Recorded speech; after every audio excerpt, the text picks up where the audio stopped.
Hello, and welcome back to Code Your English, where language becomes more than just vocabulary and grammar. It becomes a gateway to thinking deeply, expressing freely, and discovering the world and ourselves. I'm so glad you're here. Thank you for making this space a part of your day. Today, I want to invite you into something a little different. Not a lesson, not a lecture, more of a shared reflection. Let's take a pause from the usual hustle of progress and improvement and just think together. What does it mean to search for meaning in our lives? Is meaning something we stumble upon like a hidden treasure, waiting patiently in some secret corner of the world? Or is it something we build slowly, intentionally, moment by moment, like language itself? Think about that for a second. We all know those quiet, fleeting experiences that seem small but feel oddly significant. Watching the sun rise after a sleepless night, sitting in comfortable silence with someone who knows you well, the first bite of food after a long day. These are the kinds of moments that don't shout. They whisper, and somehow they make us feel more alive. But why? Do we give meaning to these moments? Or do they arrive already wrapped in something sacred? Is purpose out there, waiting for us to decode it? Or do we code it ourselves, just like we build sentences, one word at a time, with intention, rhythm, and care? It's fascinating how learning a language, especially English, with all its contradictions and creativity, can mirror this search. As we piece together grammar rules and idioms, aren't we also practicing the art of making sense out of chaos? Every new word we learn is like a tool in the toolkit of understanding, not just the world around us, but ourselves.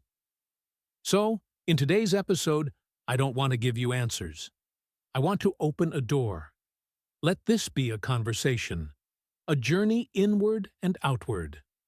You don't need to agree, and you certainly don't need to come to a conclusion. Just bring your curiosity, your openness, and maybe a memory or two of those small, meaningful moments that shaped you. Let's begin this quiet exploration, not with facts or rules, but with wonder. The human search for meaning as a universal thread. Since the beginning of human consciousness, there's been one question that keeps echoing through time. Why are we here? What does it all mean? From ancient campfires under starlit skies to modern therapy rooms and university lecture halls, we've all, in some form, wrestled with this same need, not just to live, but to understand why we live. This search for meaning is not new, and it's not bound by geography or culture. It's a universal thread, a silent code running underneath the entire human experience. Whether you're in a crowded subway in Tokyo or sitting on a quiet bench in a European village, this question hums in the background of your existence. Sometimes it roars in moments of crisis. Sometimes it whispers when life is still. Take the ancient Greek philosopher Aristotle. He believed that the ultimate purpose of human life, our telos, was to achieve eudaimonia, often translated as flourishing or fulfillment. But he didn't define this as chasing pleasure or success. Instead, it meant living in accordance with virtue, aligning your actions with your highest self. Fulfillment wasn't just about feeling good, it was about being good in a deeper, more resonant way. Fast forward thousands of years, and we find Viktor Frankl, a Holocaust survivor and psychiatrist who developed a branch of psychology known as logotherapy.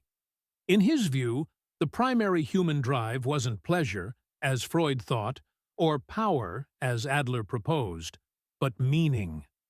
Even in the unimaginable suffering of a concentration camp, Frankl observed that those who survived often had some sense of purpose, a reason to keep going, even if it was something as simple as the hope of seeing a loved one again. According to Frankl, those who have a why to live can bear almost any how. What's remarkable is that, despite the distance between these thinkers, culturally, historically, and philosophically, the essence of their insight is strikingly similar. We crave significance. We want our lives to mean something beyond survival, beyond routine. This is the root of what some call the existential quest, confronting not just the mechanics of life, but the why of it. And it's not just philosophy and psychology that echo this need. Spiritual traditions across the globe, from Buddhism to Christianity, from Sufi poetry to indigenous wisdom, all carry the same torch. Some speak of transcendence, going beyond the self to connect with something larger, more eternal. Others emphasize community, service, stillness, or love. But all, in some way, acknowledge that we're not just biological machines. We're meaning makers. We're storytellers. Modern psychology continues to explore this dimension of our being. Positive psychology, for instance, highlights fulfillment, not just in terms of success or productivity, but in living a life aligned with one's values, passions, and sense of contribution. In a world that often urges us to do more, this field gently reminds us to also be more, to reflect, to connect, and to live intentionally. And so, here we are, you and I, together in this digital moment, as part of this long human story. You are not the first to ask what your life is about, and you won't be the last. But that's not a reason to feel insignificant. In fact, it's the opposite. You're part of a shared journey, a global, timeless exploration of purpose. Think about it. Every time you wonder what really matters, every time you stop and look up at the stars, or reread a line of poetry, or listen to music that stirs something in you, you're speaking the same inner language as people who lived thousands of years ago. You're continuing the dialogue they began. You're adding your voice to the code of human meaning. And maybe that's part of the answer. Maybe meaning isn't something we find once and for all, like a buried treasure. Maybe it's something we participate in. Maybe it's less like a final destination and more like a conversation, a rhythm.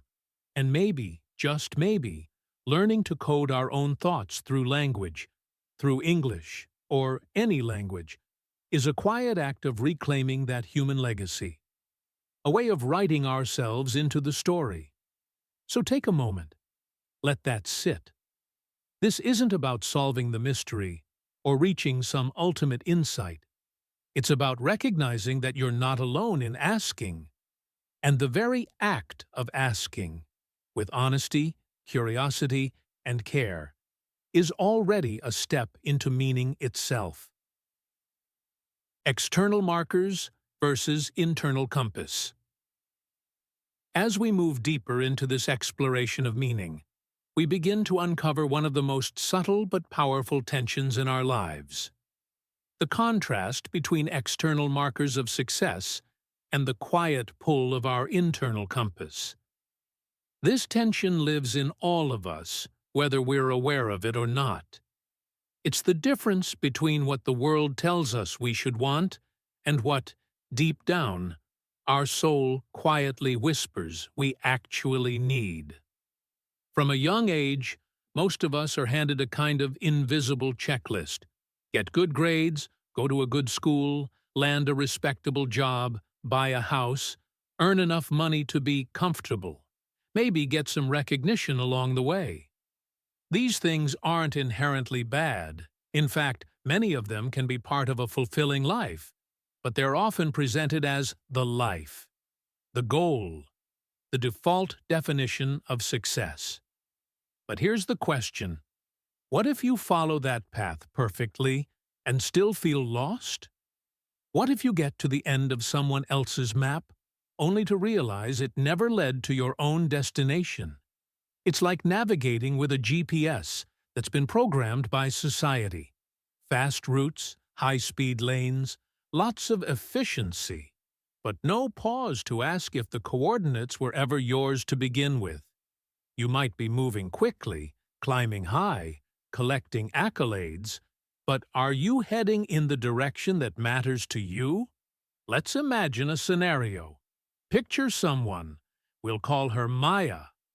Maya is smart, driven, and deeply capable.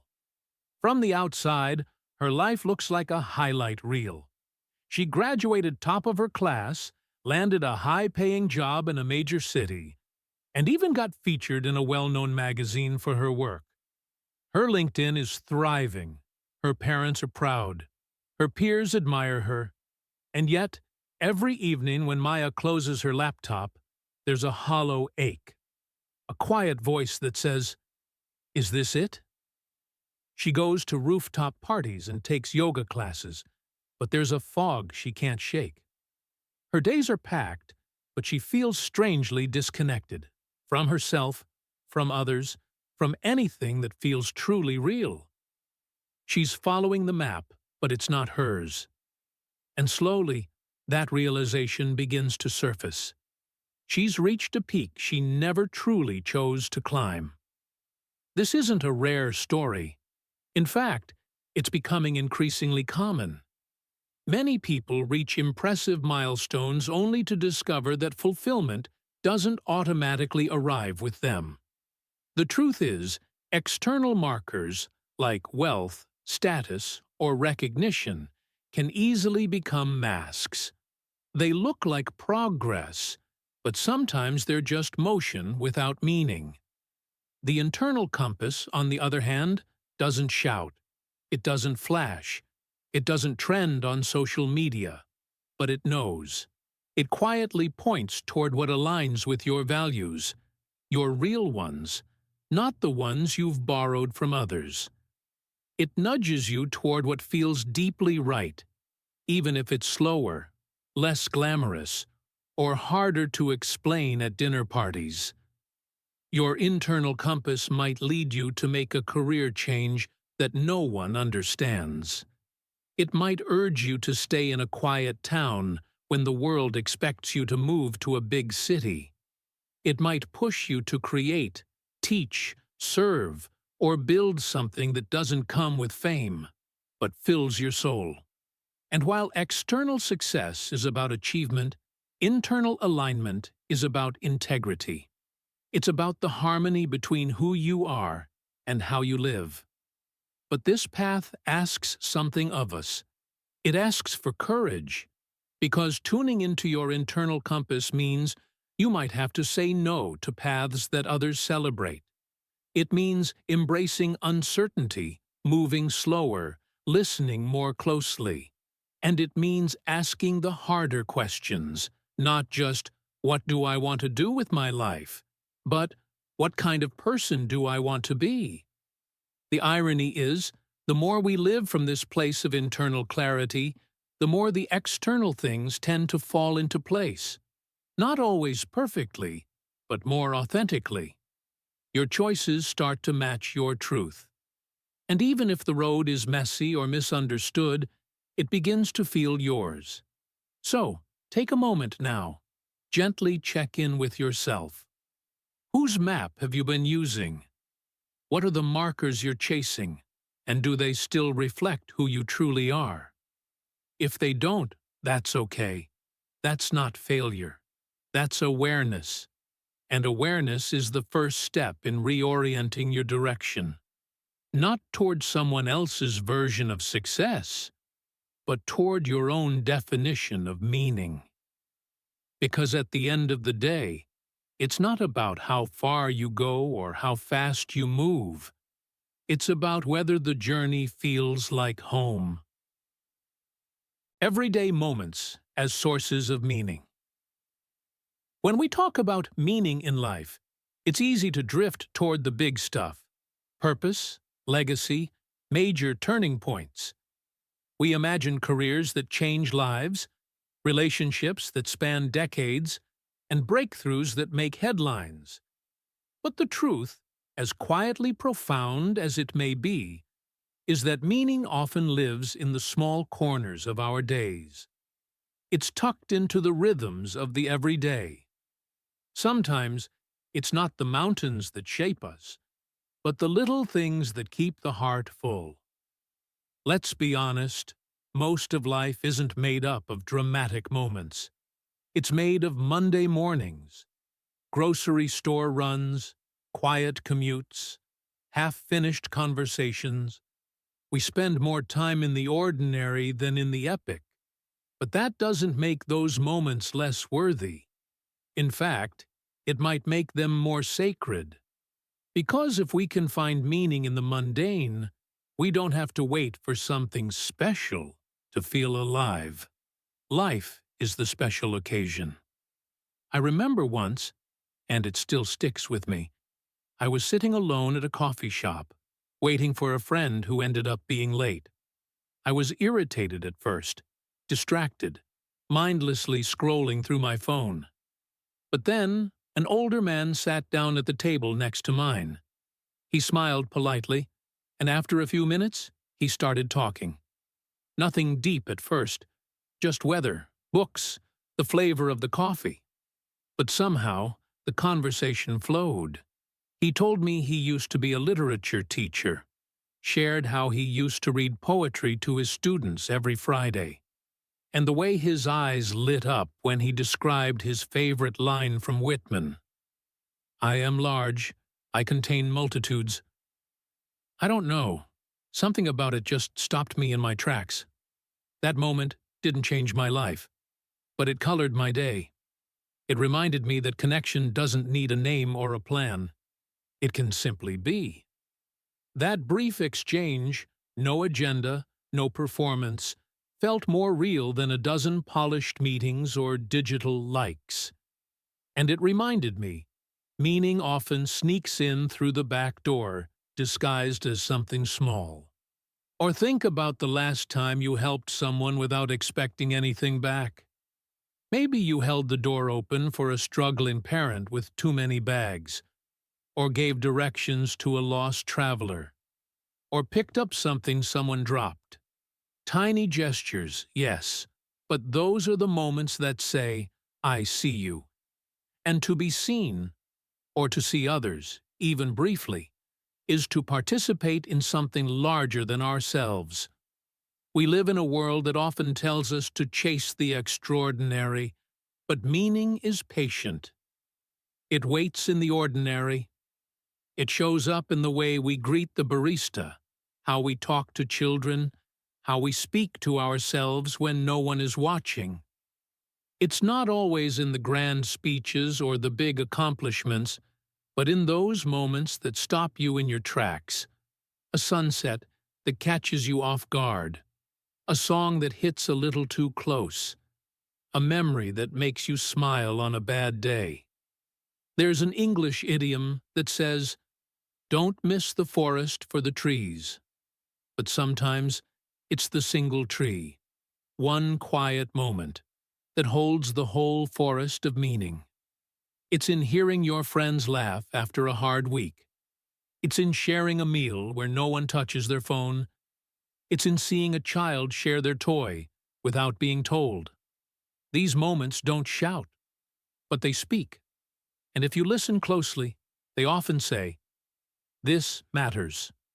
So much of what gives life meaning isn't what we achieve, but how we attend, how we pay attention. You don't need to fly across the world to find purpose. Sometimes it's in the way the light hits your window, or how someone says your name with kindness, or how you feel when you finally take a deep breath after rushing around. When we slow down enough to notice, we begin to see that meaning isn't always made in the extraordinary. It's revealed in the ordinary. The texture of daily life is rich with these tiny threads, and when you weave them together, they form something lasting, something quiet, but deeply real. So here's a thought. What if your life is already meaningful? Not because of what's coming, but because of what's here. What if the real question isn't, what is the meaning of life? But, Where is meaning hiding in my life today? Maybe it's already in your pocket, waiting to be noticed. Maybe, just maybe, it's in the next cup of tea, or the next kind word, or this very moment. Challenges as meaning makers.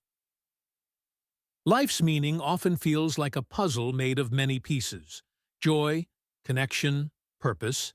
But one of the most powerful pieces, paradoxically, comes from challenge itself. Adversity, struggle, and hardship are not just obstacles to be overcome. They are sometimes the very crucibles in which meaning is forged. It might sound strange at first. Who wants suffering? But if we look closely, the difficulties we face can reveal depths of ourselves we never knew existed. Many philosophical and psychological traditions have wrestled with this idea. Viktor Frankl, whom we mentioned earlier, famously argued that even in the darkest suffering, meaning can be found. His own experience in concentration camps showed that when everything is stripped away, comfort, safety, status, what remains is the human spirit's capacity to find purpose. Frankl called this post-traumatic growth, the phenomenon where people don't just survive trauma, but emerge with a renewed sense of life, empathy, and strength.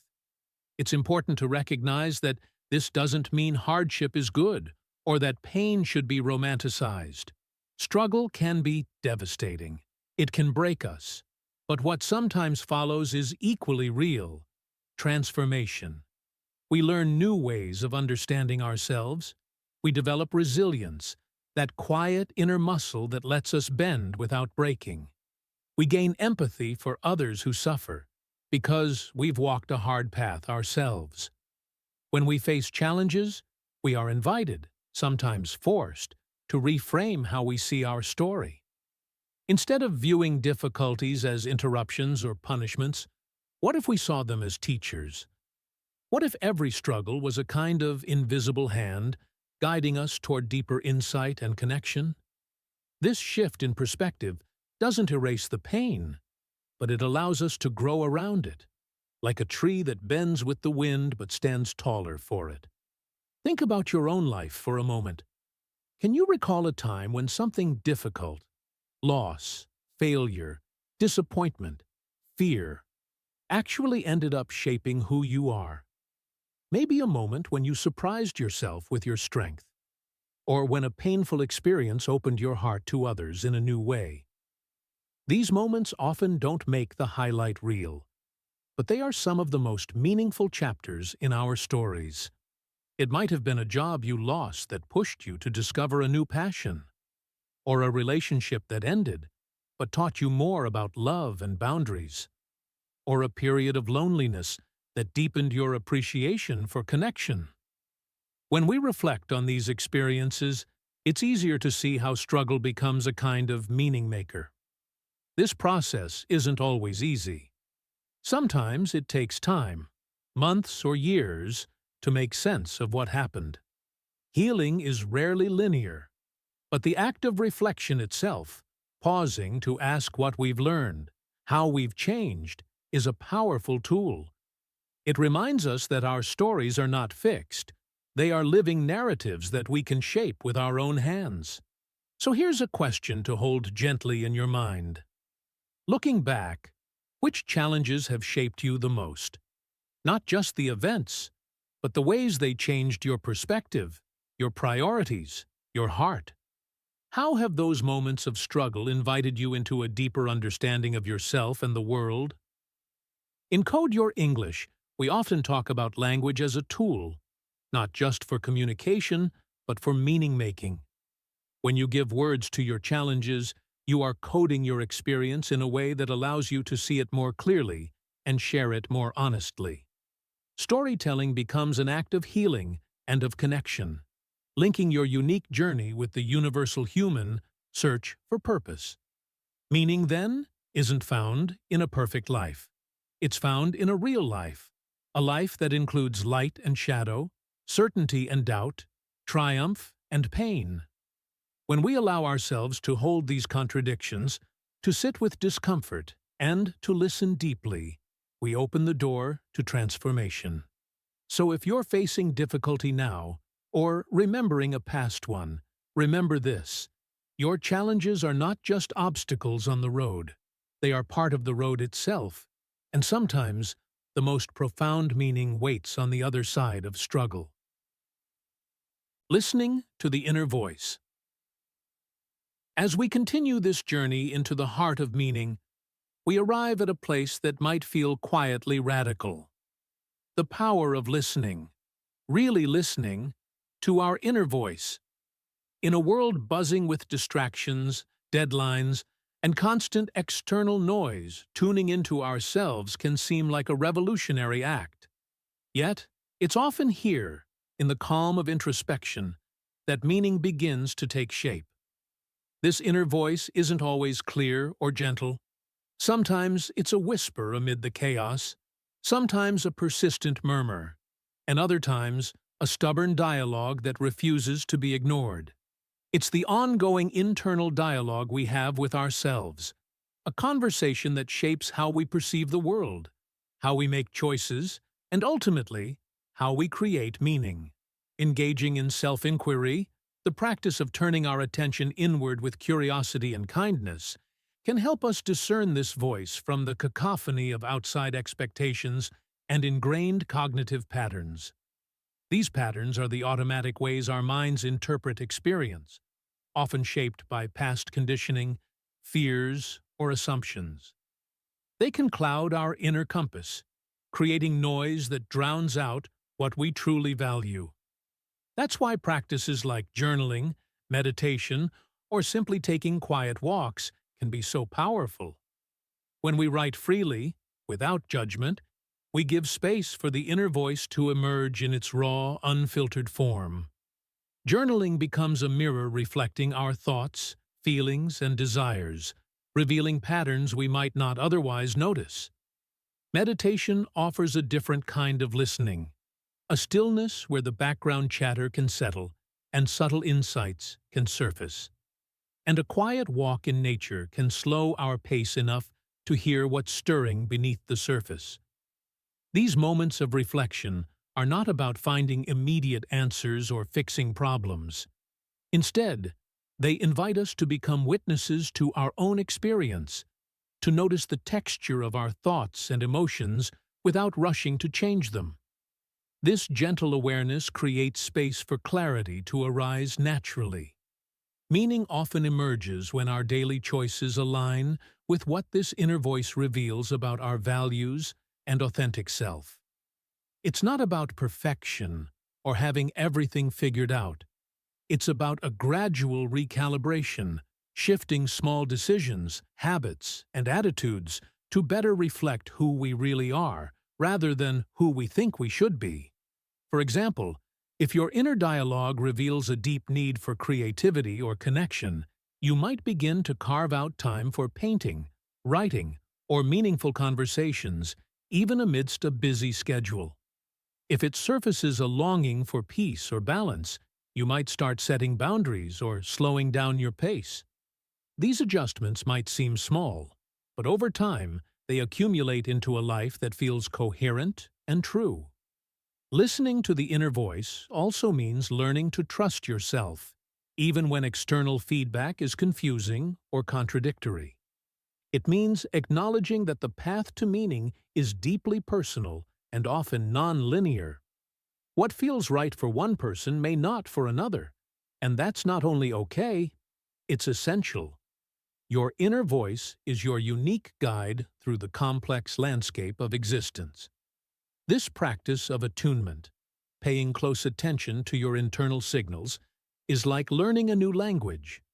At first, the words might be unclear or mixed, but with patience and repetition, the dialogue becomes more fluent, more meaningful. And here, at Code Your English, we understand that language is more than grammar and vocabulary. It's a tool for expressing the nuances of your inner world, for translating the silent language of your soul into words that can be shared and understood. So, as you move forward, I invite you to create regular space for this inner listening. whether through writing a few lines in a journal, sitting quietly for 5 minutes, or simply observing your breath on a walk. These moments are invitations to reconnect with your core, to hear what your authentic self is saying beneath the noise of daily life. In the end, meaning is less about finding some grand truth out there and more about cultivating an ongoing, compassionate conversation with yourself. It's in this dialogue between your inner world and the life you live that purpose, clarity, and fulfillment are born. Crafting your own definition of meaning. Meaning is not a fixed destination carved in stone. It is a living, breathing concept that shifts and evolves as we journey through life's many seasons. To craft your own definition of meaning is to engage in a lifelong dance with change, growth, and self-discovery. It is an act of conscious intention, a deliberate choice to reflect on who you are, where you've been, and where you want to go, shaping your life trajectory in a way that feels authentic to you. This process is deeply personal. What sparks a sense of purpose for one person might look completely different for another. And even within a single life, our understanding of meaning can transform dramatically as we encounter defining moments. Those pivotal experiences that shift our perspective, challenge our beliefs, or open new doors. Consider the story of Elena, a woman who, in her 20s, dedicated herself to climbing the corporate ladder. For years, her definition of success, and thus her sense of meaning, was tied to promotions, pay raises, and professional recognition. She pursued this path with determination and focus, believing that achievement in the external world would bring her fulfillment. However, in her mid-30s, Elena experienced a series of personal challenges that made her pause. A close friend's illness, a deepening sense of dissatisfaction, and a quiet but persistent feeling that something essential was missing led her to reevaluate what truly mattered. Through reflection and self-inquiry, Elena gradually redefined her purpose. She shifted her focus from external accomplishments to cultivating meaningful relationships, contributing to her community, and nurturing her creativity through writing and volunteer work. By her 40s, Elena's sense of meaning was no longer tied to climbing a ladder, but to living with conscious intention, making choices that resonated with her evolving values rather than external expectations. Her life trajectory changed course, not because she failed at her previous goals, but because she gained clarity on what gave her life depth and satisfaction. Each defining moment was not just an event, but a catalyst for growth and transformation. Elena's story illustrates an important truth. Meaning is not static. It expands and contracts with time, shifting like the tides in response to new experiences, insights, and seasons of life. This fluidity can feel unsettling at times, especially in a culture that often values certainty and fixed goals. Yet it also offers a beautiful freedom. The freedom to redefine yourself, to course correct, and to continuously code your own narrative. Crafting your own definition of meaning requires both courage and curiosity. It means asking yourself difficult questions. What do I truly value? Which experiences have shaped me? What kind of legacy do I want to leave? It means being willing to let go of old scripts and expectations that no longer serve you and embracing the unknown with openness. Importantly, this crafting isn't a one-time task but an ongoing dialogue. Life will present new challenges, opportunities, and insights that invite you to revisit and refine your understanding. Your meaning today might look different tomorrow, and that's a sign of growth, not failure. In this way, your journey toward meaning is deeply aligned with the core philosophy of Code Your English.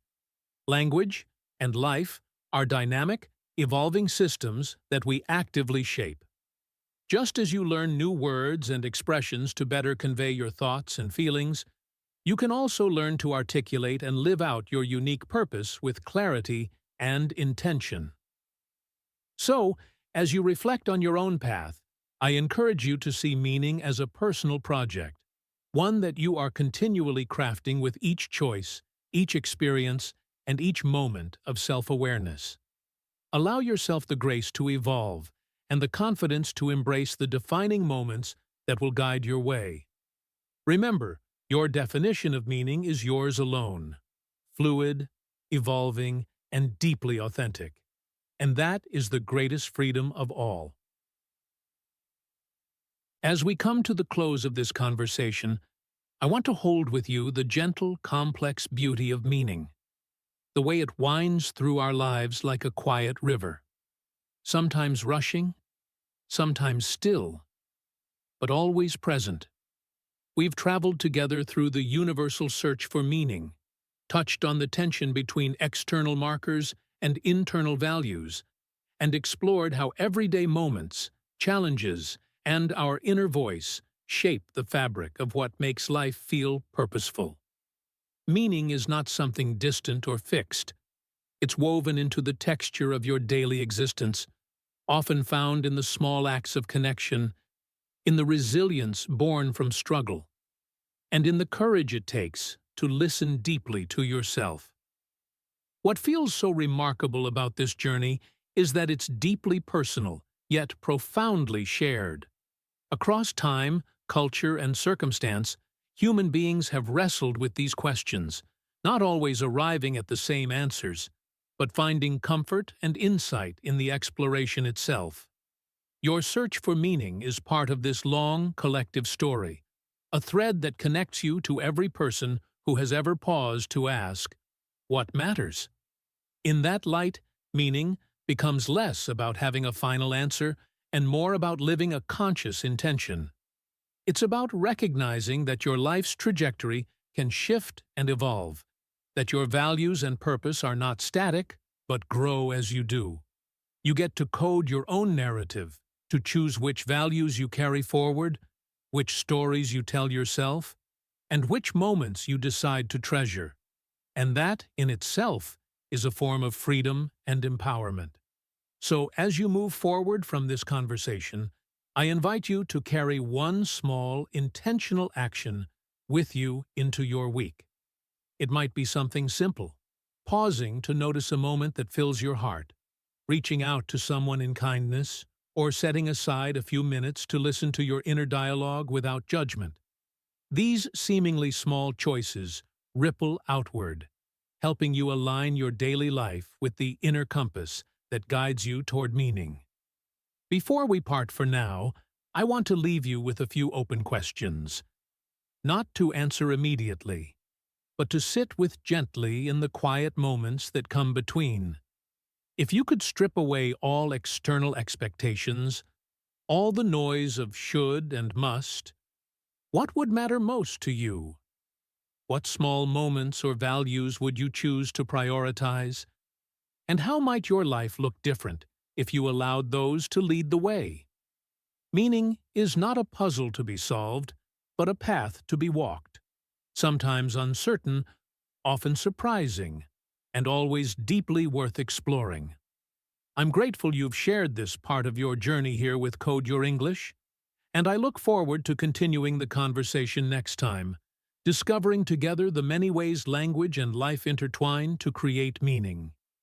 Until then, take care of yourself, stay curious, and remember, the most important conversation you'll ever have is the one you have with yourself.